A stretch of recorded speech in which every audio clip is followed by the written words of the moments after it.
from inside China. There are dozens of public reports that conclude individuals in the People's Republic of China have been accessing data on U.S. users, directly contradicting several public statements by TikTok employees. And I'm referencing Project Raven, which was first reported on by Forbes last October. Their investigation revealed, I'm sorry, I'm about out of time. Do you want to respond to that? Yes, Congressman. We do not condone the effort by certain former employees to access U.S.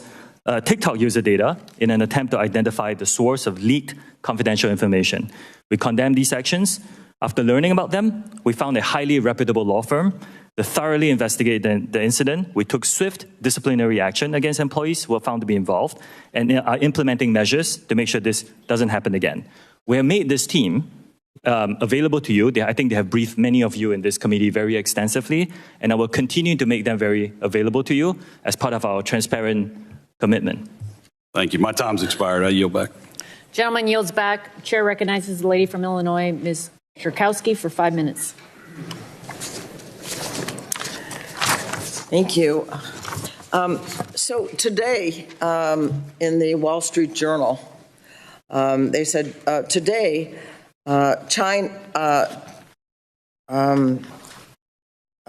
China's commerce minister said that China opposes the sale of TikTok because it would involve exporting China's technology and need to be approved by the Chinese government. Would need to be approved by the Chinese government. So all of what you've been saying about the distance between TikTok and China has been said to be not true in the paper today, and I would like to see what you have to say in response. Congresswoman, I do disagree with that characterization. I think we have designed Project Texas to protect U.S. user interests and to move forward here in the U.S. Again, it's the protections of storing American data on American soil by an American company looked after by American personnel. And I do not think that our commitments to this committee and all our users is impacted by any event that you mentioned. Now, the whole discussion on this, the resolution of this is an ongoing and developing event. So we will continue to pay attention to this, and we'll get back to you when we have more specifics. So my commitment stands. Yeah. Okay, so if it's an ongoing debate, apparently with China, so it's hard to say with any certainty that China would not have any influence. But let me ask another question. Last fall, along with Gus Bilirakis, who were chair and co-chair of the subcommittee together, were told that TikTok had surveilled, was involved in surveillance of users, very personal information.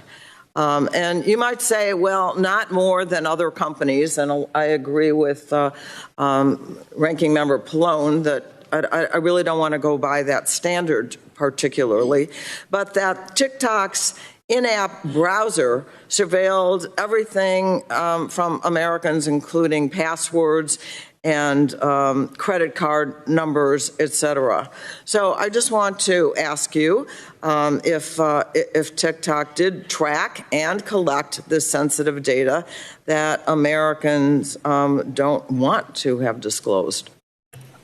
Congressman, thank you. I'm glad you asked this question because, like you pointed out, we actually do not believe we collect more data than any other social media company out there. A lot of these reports, and we can talk about which specific one you're talking about, a lot of them are not that accurate. Some of them we have we have actually gotten in touch with the authors to help them understand the data that we're collecting. A lot of it is speculation. This is something they could do. But if you look at the subtext, this is something that every company could do. I'm running out of time. Let me just say that if TikTok chose not to take this sensitive information that you don't need for a transaction and support our comprehensive privacy bill, that would be very helpful. The other thing I wanted to ask, So really, this is a yes or no. That does TikTok share user information from companies, from parent companies, from affiliated, or send user information to overseas? In the past, yes, for interoperability purposes. Now, after Project Texas, all protected U.S. data will be stored here with the access controlled by a special team of U.S. personnel. Again, Congresswoman, this is something that, as far as I understand, no other company, including American companies, are willing to go. So maybe this is something that we can ask the industry to provide, not just us, to protect U.S. In the user case of interests. sharing information, I do want to quote from employees that you had, and here's the quote, everything is seen in China, is really what they said. People who were in touch with the sensitive data were saying that. How do you respond to that? I disagree with that statement. Well, I know you disagree with that statement, but my point is, how does that happen that employees of the company are saying that, in fact, that's not true? I cannot speak to, I don't know who this person is, so I cannot speak to what the person has or has not said. What I can say is, based on my position in this company and the responsibility that I have, that statement is just not true. Okay, unfortunately, and I'll close, I guess I'm over my time. We need to look into the facts of this, and so do you. And I yield back. Gentlelady yields back. Chair recognizes the lady from Florida, Ms. Kamek, for 5 minutes. Thank you, Madam Chairwoman. Mr. Shou, are you aware of Chinese Communist Party leader Chairman Xi Jinping's comments in May 2021 during a Communist Politburo study session where he instructed colleagues to target different countries, different audiences with short-form video? Are you aware of these comments? Yes or no? Congresswoman, I'm not aware of these comments. Okay. Well, and as was pointed out by Chairwoman Rogers, you have regular contact with Chinese Communist Party Secretary, Mr. Zhang Fuping, who is your boss at ByteDance, correct? No. No. No, he's neither my boss, nor do we have frequent contact. But you have regular contact with ByteDance? With the CEO of ByteDance. Who is... Mr. Zhang Fuping is the editor-in-chief. He's not. My colleague, Representative Burgess, a few minutes ago exposed that TikTok and ByteDance share legal teams. You confirmed this, correct? Our general counsel is an American lawyer, veteran of Microsoft. Also, my colleague, Representative Latta, confirmed that your parent company, ByteDance, currently can access user data. Yes? We have to be more specific. Yes. After Project Texas, no. I'm not asking after Project Texas, I'm asking now. Yes. Some user data is public data, Congresswoman, which means everybody can search. What's interesting to me is that you've used the word transparency over a half a dozen times in your opening testimony and subsequently again in your answers to my colleagues. Yet the interesting thing to me is that ByteDance, your parent company, has gone out of their way to hide and airbrush corporate structure, ties to the CCP, the company's founder, and their activities. You can look no further than the fact that ByteDance website has been scrubbed. In fact, we found web pages from the Beijing Internet Association, the industry association charged with Communist Party building work of internet companies in Beijing. They have been archived, but since deleted. Makes you kind of wonder why. Yes or no, ByteDance is required to have a member of the Chinese government on its board with veto power. Is that correct? No, that is not correct. ByteDance owns some Chinese businesses, and you're talking about this very special subsidiary that is for Chinese business licensing. Mr. Shou, I'm going to have to move on. You've said repeatedly that there is no threat, that this is a platform for entertainment and for fun. I have to ask you then, if there is no threat to Americans, if there is no threat to our data, privacy, security, why did an internal memo from TikTok corporate headquarters explicitly coach senior management to, quote, downplay the parent company ByteDance? Why would they say downplay the China Association and downplay AI? This is from an internal memo from your company. Why, if you had nothing to hide, would you need to downplay the association with ByteDance in China? Congressman, I have not seen this memo. You can't What I answer can that say- question. Mr. Shou, I'd like to direct your attention to the screen for a short video, if you don't mind.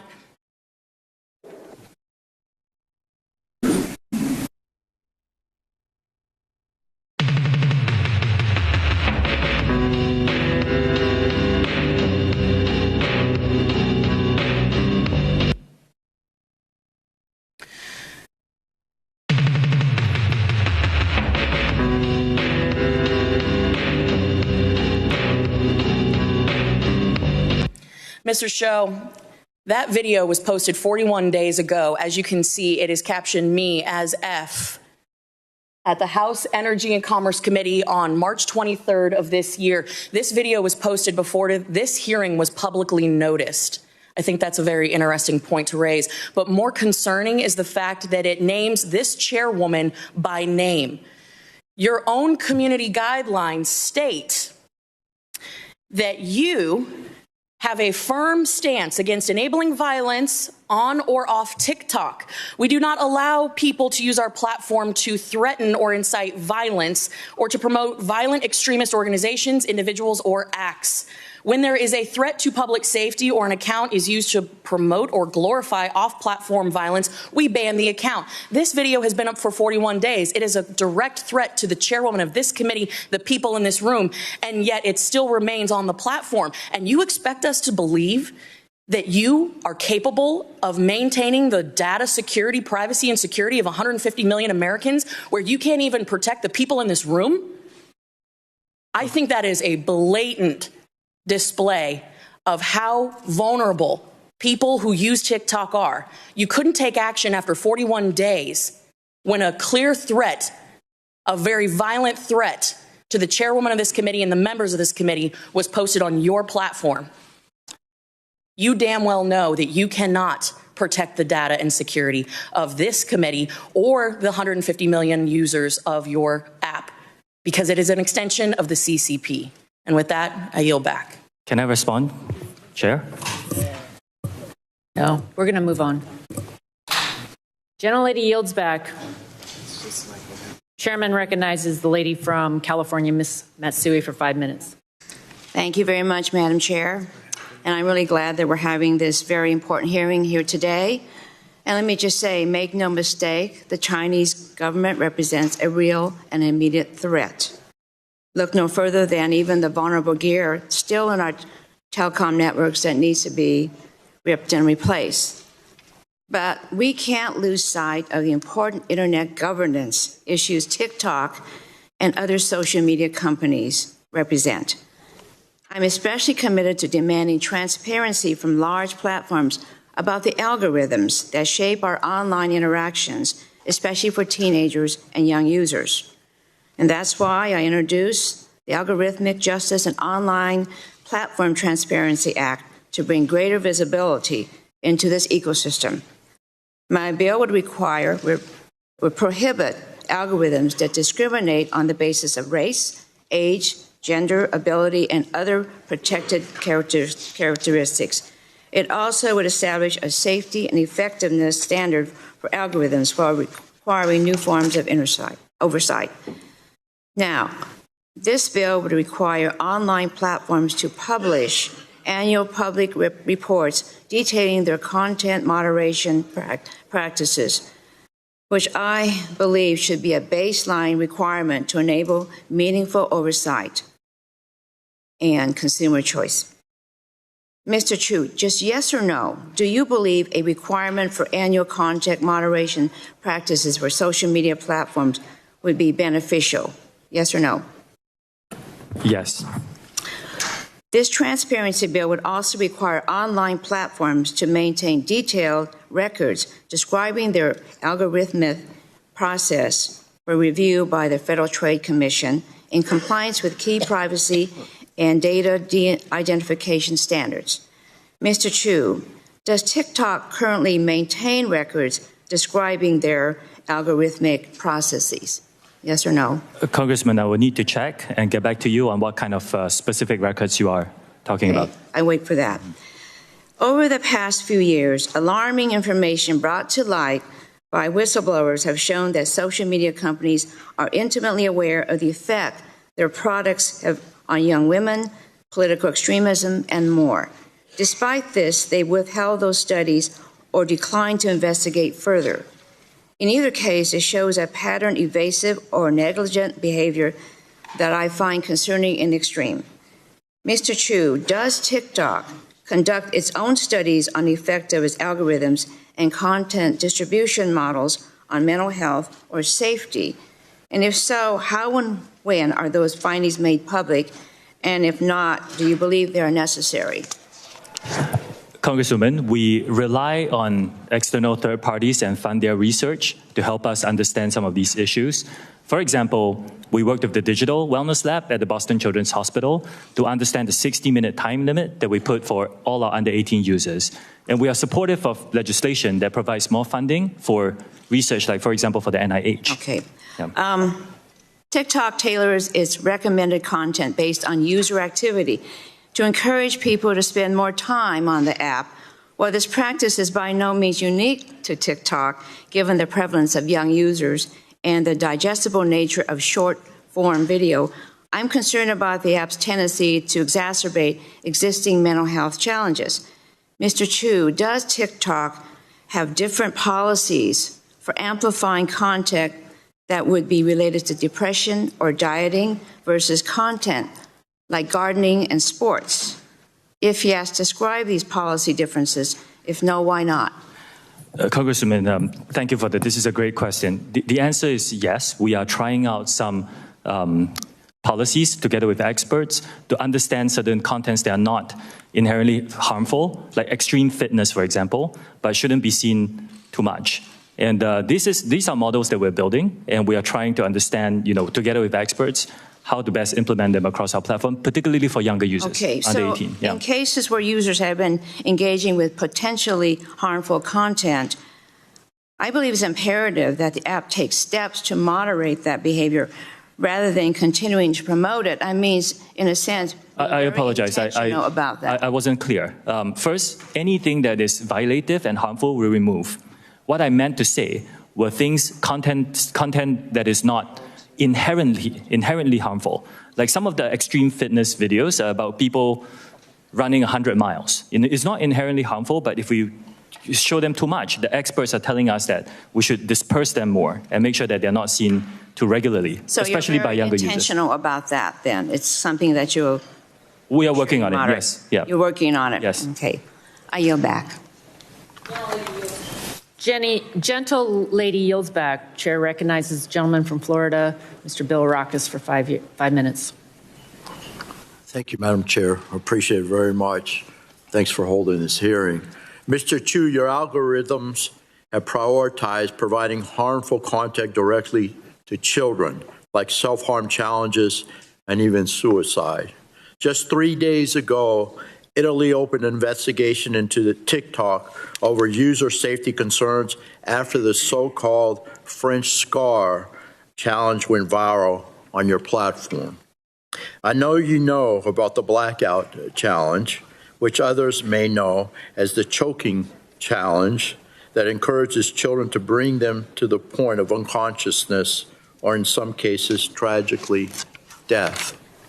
If that isn't enough, I want to share the story of Chase Nasca, a 16-year-old boy from New York who tragically ended his life a year ago by stepping in front of a train. I want to thank his parents. Again, they are here. I want to thank his parents for being here today and allowing us to show this. Mr. Chu, your company destroyed their lives. Your company destroyed their lives. I admire their courage to be here and share Chase's story in the hopes that it will prevent this from happening to other families. The content in Chase's For You page was not a window to discovery, as you boldly claimed in your testimony. It wasn't content from a creator that you invited to roam the hill today, or STEM education content that children in China see. Instead, his For You page was sadly a window to discover suicide. It is unacceptable, sir, that even after knowing all these dangers, you still claim TikTok is something grand to behold. I want you to see what Chase would see. And I think if you want, again, would you share this content with your children, with your 2 children? Would you want them to see this? And again, I want to warn everyone watching that you may find this content disturbing, but we need to watch this, please. Larry took. You got to kill yourself. Oh, word? Like right now? And then I'm going to put a shotgun in my mouth and blow the brains out of the back of my head. Cool.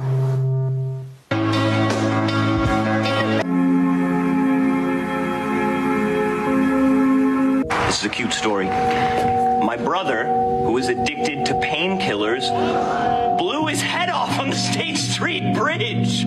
Bam! Now hold on, it gets better. No letter, no goodbye, nothing. I got a question. If I died, would you miss me? Mr. Chu, please. Your technology is literally leading to death. Mr. Chu, yes or no?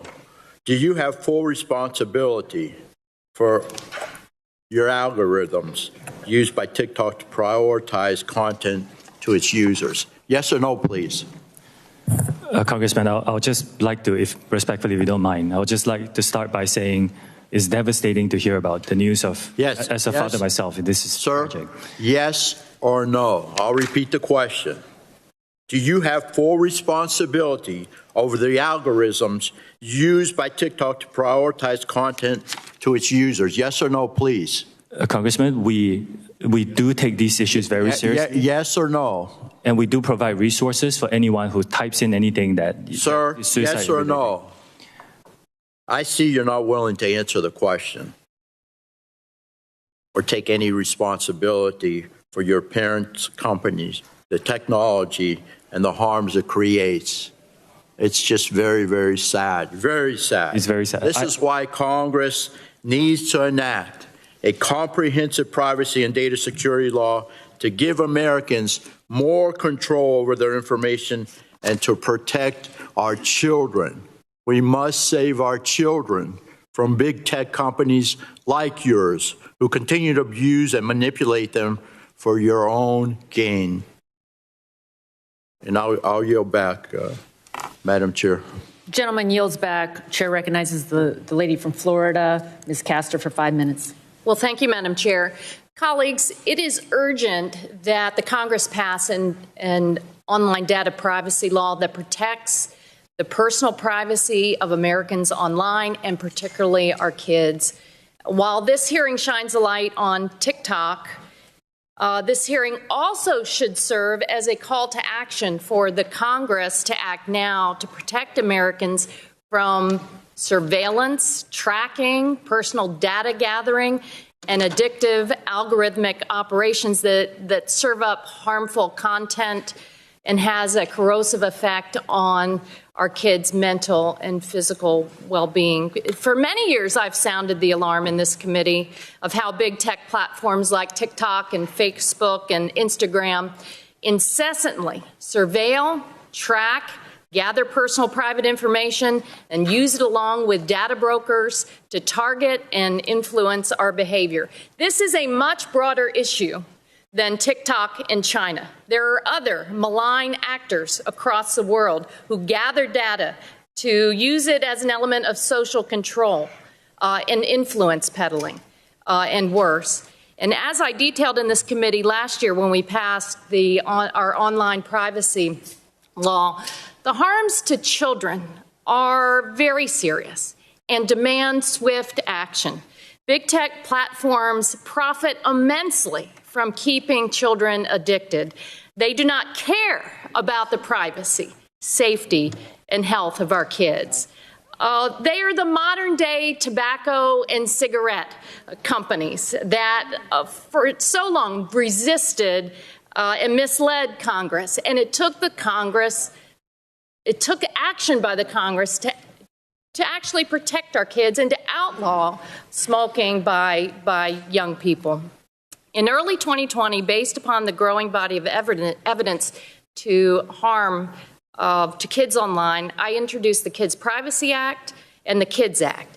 And I want to thank all of the researchers, the young people, the parents, the Surgeon General of the United States who have explained the correlation between social media usage and body dissatisfaction, disordered eating habits, anxiety, depression, self-injury, suicide ideation, and cyberbullying. Heck, Frances Haugen, the Facebook whistleblower, was right here and testified to us that Facebook and Instagram conducted research on this topic. They knew and understood the harms, but they continued to elevate profits over the well-being of children. And TikTok does the same. Last Congress, when we passed the ADPPA, the committee incorporated many of these important child online privacy and safety provisions from my bills. But we can make the 118th Congress's version of this bill, of this new law, even more protective of children. And I look forward to working with the chair and the ranking member to make that happen. Mr. Chu, TikTok has incredible sway over children in the U.S., but you don't have a very good track record. In 2019, TikTok was hit with the largest civil penalty by the Federal Trade Commission in a children's privacy case. 4 years later, TikTok still has not taken sufficient action to fix the problems. I assume because child users are incredibly profitable to your bottom line. So answer me this. TikTok allows advertisers to specifically target advertising to children aged 13 to 17, correct? Congresswoman, I do want to disagree with the statement that child abuses are not allowed on our platform at all. It's deplorable conduct and it's not allowed on our platform. Do you target advertising to young people aged 13 to 17? We do serve personalized advertising at this point, and but the policies are very safe for them. How much money does TikTok make selling ads targeted to minors? Congresswoman, can I clarify minors in what age? From just say age 13 to 17. For the teenage population, I want to clarify that we do have a under 13 experience and zero advertising on that platform. For those. Well, that's a whole other topic. Okay. Between 13 and 17, if you don't mind, I'll check into my team and get back to you on those answers. You know, TikTok could be designed to minimize the harm to kids, but a decision was made to aggressively addict kids in the name of profits. And it's our responsibility, members, to act swiftly to address this. This has gone on for too long. We've dilly-dallied too much. This committee, thankfully, we've taken responsibility and acted, but we have an enormous responsibility to act swiftly and get this bill to the floor of the House and passed into law as soon as possible. Thank you. I yield back my time. Gentlelady yields back. Chair recognizes the gentleman from Ohio, Mr. Johnson, for 5 minutes. Thank you, Madam Chair. Mr. Chu, I'm an information technology professional, been doing it for the most of my life. You've been evasive in many of your answers. I'm going to talk to you in some language that maybe you'll better understand, ones and zeros, okay?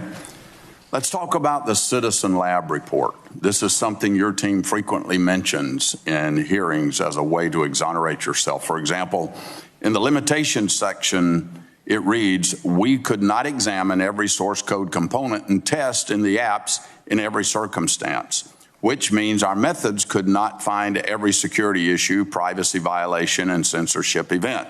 So it's an incomplete assessment. The report notes that TikTok's data collection using third-party trackers was in apparent conflict with the GDPR and that multiple themes were censored by TikTok. What is shocking to me is the shared source code between TikTok in the United States and the CCP-censored Douyin. The Citizen Labs report says that many of the functions and classes were identical, and that the differences in behavior between TikTok in the United States and Douyin in China are slight changes in hard-coded values. Incredibly, specific censorship parameters from Douyin are present in TikTok, but just turned off. The authors say that for unknown reasons, the parameter variable itself is preserved. So while Citizen Lab may have been afraid to say the obvious conclusion, Mr. Chu, I am not. TikTok's source code is riddled with backdoors and CCP censorship devices. Here's the truth. In a million lines of code, the smallest shift from a 0 to a 1 on just one of thousands of versions of TikTok on the market will unlock explicit CCP censorship and access to American data. Mr. Chu, as CEO of TikTok, why have you not directed your engineers to change this source code? Congressman, thank you for the question. Have you directed them to change the source code? Like what we are offering and my fourth commitment? Have you directed them to change that source code? Congressman, if you give me a bit of time to just No, I don't. It's a yes or no question. Have you directed your engineers to change that source code? I'm not sure I understand. Why are you allowing TikTok to continue to have the capacity for censorship, and yet you claim here that you don't? Let me remind you of something. Do you realize that making false and misleading statements to Congress is a federal crime? Yes, I do. Okay. So have you directed your engineers to change that source code? I am giving third-party access monitoring by experts. And Congressman, you are an expert on this. You could agree with me that no other company does TikTok source code is the same as Douyin? What percentage? I can get back to you on the specifics. Okay, I'd appreciate that. Where was the source code for TikTok developed? Was it developed in China or in the United States? It's a global collaborative effort, like a lot of code for a lot of companies. Was it developed in China? Some of it? Some of it is. Okay, at ByteDance. When it's compiled in the compilation process, can bytecode be manipulated? We've talked a lot about source code. What about the bytecode, the ones and zeros that actually execute on the device? Can it be manipulated? Yes. Congressman, to give you comfort, that's why we're giving third-party monitors. Yes. As an expert, I think you can agree that very few companies I've got the report here by Citizen Lab. I want to read you something from Ron Deibert.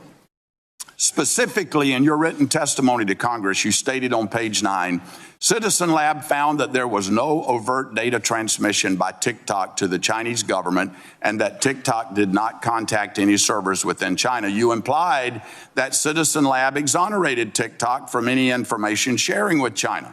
Well, the director of Citizen Lab saw this and issued a statement correcting the record yesterday. And I'm quoting Ron Deibert, the director of the lab. I am disappointed that TikTok executives continue citing the Citizen Labs research in their statements to government as somehow exculpatory. I've called them out on this in the past, and it's unfortunate that I have to do it again, unquote. He goes on to say, and I quote, we even speculated about possible mechanisms through which the Chinese government might use unconventional techniques to obtain TikTok user data via pressure on ByteDance, end of quote. Mr. Chu, you sent Congress written testimony citing this lab as a support of your claim that China cannot access user data, U.S. user data. And now this lab has come out to say, we never said that. That's misleading, Mr. Chu. I hope you understand what that is. That's misleading. Mr. Chu, this is yet another instance of TikTok attempting to mislead Americans about what their technology is capable of and who has access to their information. Madam Chair, I'd like to respond to that by very Ron quickly, Deibert and the Citizens Lab into the record. Without objections. With that, I yield back. Gentleman yields back. Chair yields to the gentleman from Maryland. Mr. Sarbanes, 5 minutes. Thanks very much, Madam Chair. Mr. Chu, I'm going to pick up on a theme we've already covered here, which is the effect that your platform, along with many other social media platforms, by the way, has in terms of mental and behavioral health in this country. I won't speak to what's happening elsewhere in the world, but we've talked about the impact that it's having on children, on teens, We took some action last year in this committee to try to improve access to resources, reauthorize critical programs to address mental health needs, but we need to do even more than that. And we got to address what the big tech companies like TikTok are doing, because those are platforms that expose children, teens to additional risks. The more time that middle and high schoolers spend on social media, the evidence is the more likely they are to experience depression and anxiety. And this is particularly troubling since apparently 16% of American teenagers report that they use TikTok, quote, almost constantly. That's, I think, about 5 million teenagers in this country that are on TikTok all the time. And we know that big tech, including TikTok, uses design features that can manipulate users, including children and teens, to keep them engaged, designed to feed them a never-ending stream of content, keep their attention for hours on end, which includes capitalizing on the desire for others' approval through like features, preying on the fear of missing out through push notifications and so forth. Again, you're part of an industry that's set up to do this. You, in some sense, don't appear to be able to help yourselves in reaching out and finding that new user and then holding on to them. TikTok itself has acknowledged that these features and others, like the endless scroll feature, can have an outsized effect on teens. And we've been discussing today how your app only intensifies that harm by amplifying dangerous content and misinformation. I don't want to be too paternalistic here because we have young people in the audience. We've got TikTok users that are watching this hearing, and I'm sure they have their own ideas about how this technology is being managed by TikTok and other social media platforms.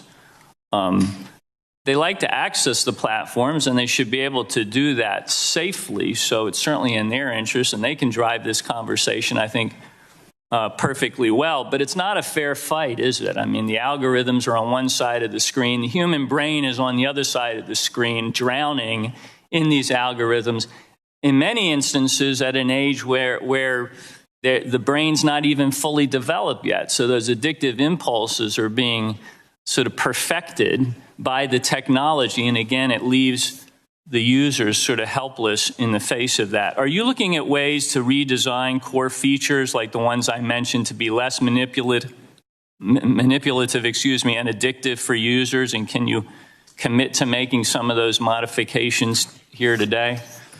Congressman, thank you. We do want to be leading in terms of safety of our users, particularly for teenagers. We were the first to launch a 60-minute watch limit. Yeah, let's talk about the 60-minute launch. And I'm very glad to see people, others in our industry follow. For many of your recommendations, we'll study them very seriously. Yeah. We actually have a series of features. Like, for example, if you're under 16, you cannot use a direct messaging feature because we want to protect those younger users.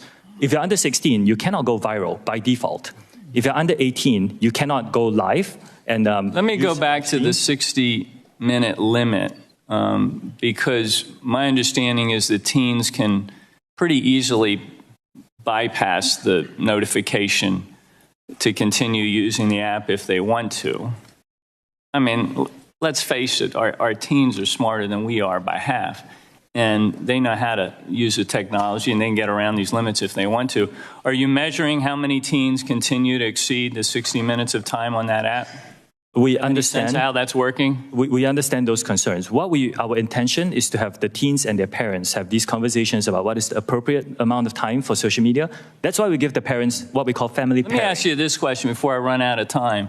If you concluded that putting some reasonable limits in place and trying to find a way to enforce them would lead some percentage of your users to leave TikTok and go somewhere else, is that something that you're prepared to accept?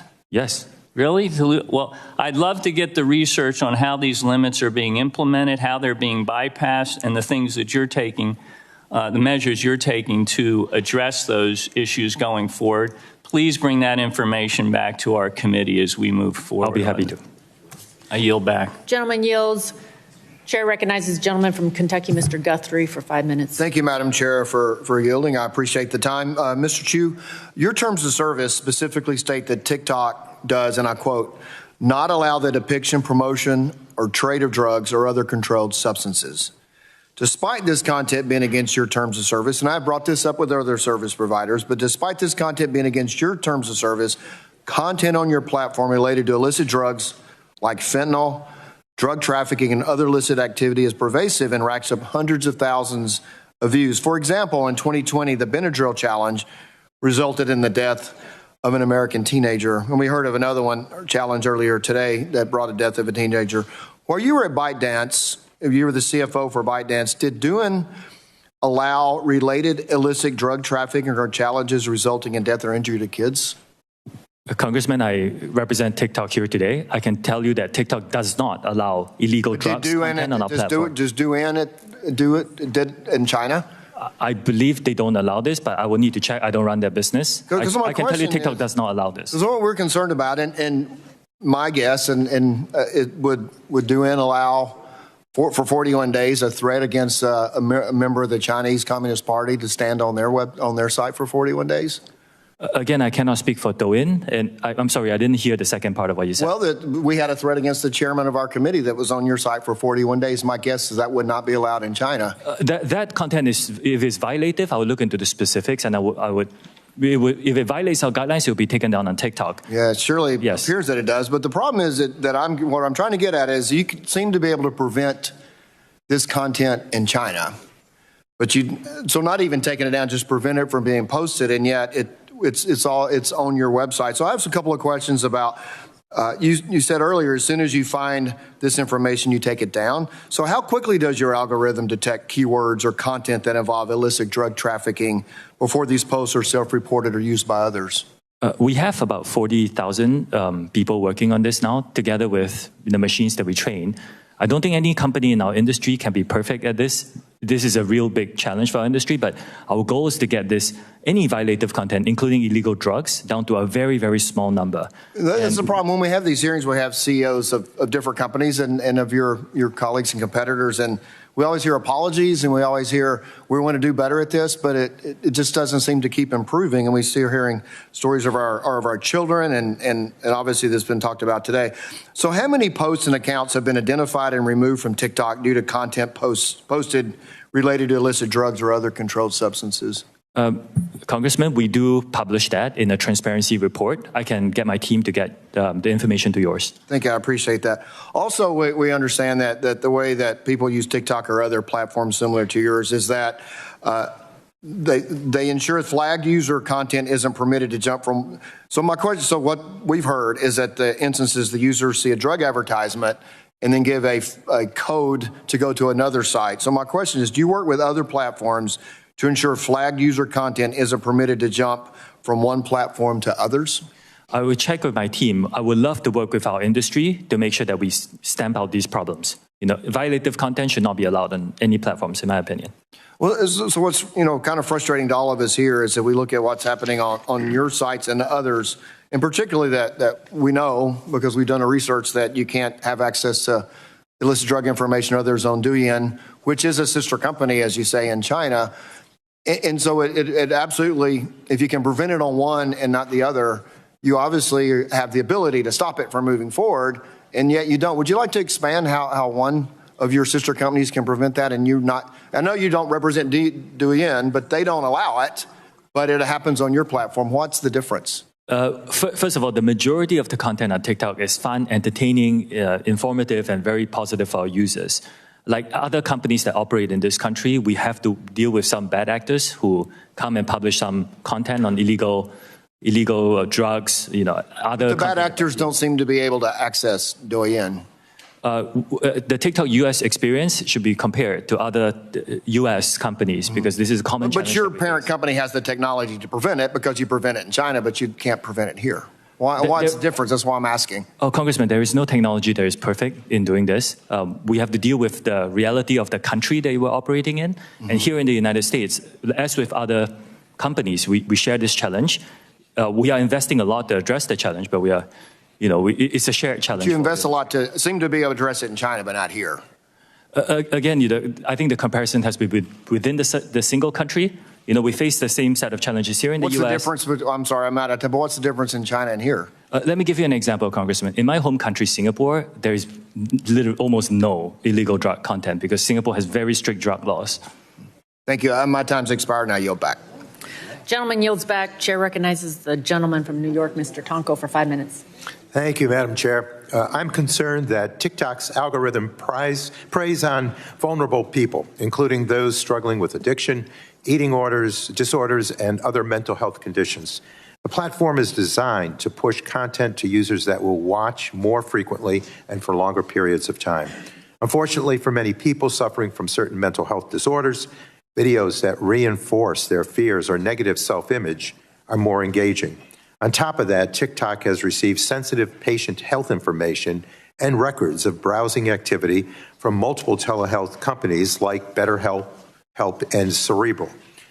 People's personal struggles should not be fuel for TikTok's profits.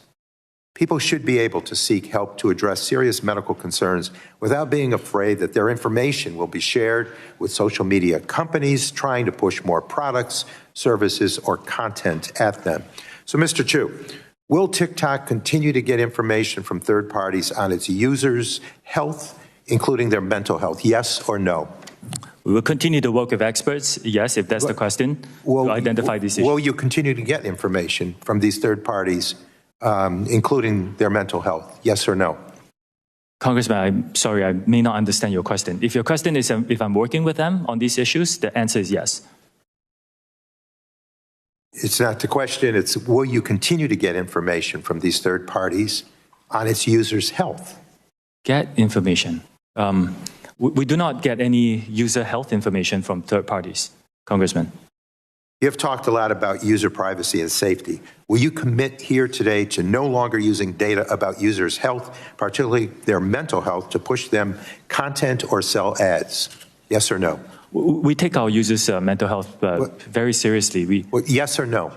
As far as I'm aware, we don't do that, Congressman. It's not what the... So the answer is no. You will no longer use data about users' health. TikTok systematically exploits users' anxieties by pushing alarming and distressing content onto their For You page. For example, in May of 2022, the LA Times found that some pregnant users searching for information about their pregnancies on TikTok were then shown information about miscarriages, stillbirths, and delivery room traumas. Your company knows that distressing content can have the perverse effect of feeding user engagement. And for TikTok, engagement means money. In the course of a week, what percentage of content that a user sees is considered potentially harmful or distressing content? Congressman, we work with a lot of experts on this. Even before we set the 60-minute time limit for under 18s, if you spend too much time on our platform, you can try it. If you spend too much time, we will actually send you videos to tell you to go out and get some air and get off the platform. What percentage of content that a user sees is considered potentially harmful? I will need to follow up with my team and get back to you on that, if that's okay. Ballpark. I will need to follow up with my team. So are teenagers in particular shown more distressing content? The opposite is true. We actually put in more restrictions to make sure that our teenagers get a better experience. Are expectant or new parents shown more distressing content? I know of many parents, including one I met recently, who actually use our platform to find communities, to connect with other parents and learn a lot more. I've heard amazing stories of creators who have difficulties, and reclaiming my time. Are individuals with eating disorders shown more distressing content?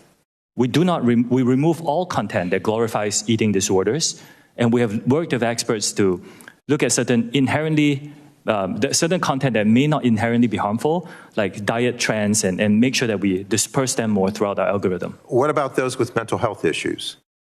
Are they given more distressing content? If a user searches, words that expresses mental health issues, we actually redirect them to a safety page. Like, for example, I don't know if I should say this in public. If you search, "I want to die," we will redirect you to a safety page, for example.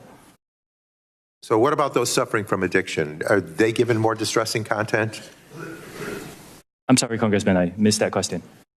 Those suffering from addiction, are they given more distressing content? I missed the first few words. I apologize. What about those suffering from addiction? Are they given more distressing content? Those suffering from addiction. Addiction. Do you mean drug addiction or? Yes. Or any order of addiction. If people search for content and you can try on a variety of subjects, we will actually direct you to a safety page to give you more resources. And a lot of recovering addicts have actually found their communities on TikTok, and it's really helped them, find their voices and the community and the courage to really overcome their addiction. I personally have heard stories of that. Well, I appreciate your answers, but I was looking for yes or no, and we did not get those. And again, I think the more that they watch this distressing content, the more profit TikTok makes, and that's distressing. Gentleman yields back. Chair recognizes the gentleman from Michigan, Mr. Wahlberg, for 5 minutes. Thank you, Madam Chair, and we're glad that you're here, Mr. Chu. As Chair Rogers and Representative Burgess mentioned this morning, the Wall Street Journal reported that China will firmly oppose any forced sale or divestiture of TikTok. And this is based not on conjecture, but it's based on comments provided by the official spokesperson at the Ministry of Commerce, who said that any TikTok sale or spinoff would amount to a technology export and would have to adhere to Chinese law and approval. This spokesperson was quoted as saying the Chinese, and I quote, the Chinese government will make decisions according to the law. The Chinese government. Mr. Chu, do you agree with this official? Yes or no? Congressman, I cannot speak on behalf of a Chinese government official. Do you agree with that official? We will need to look at this because Project Texas is designed to move forward here in the United States, and we are not discussing this, so I don't have specifics. Your company is valued at upwards of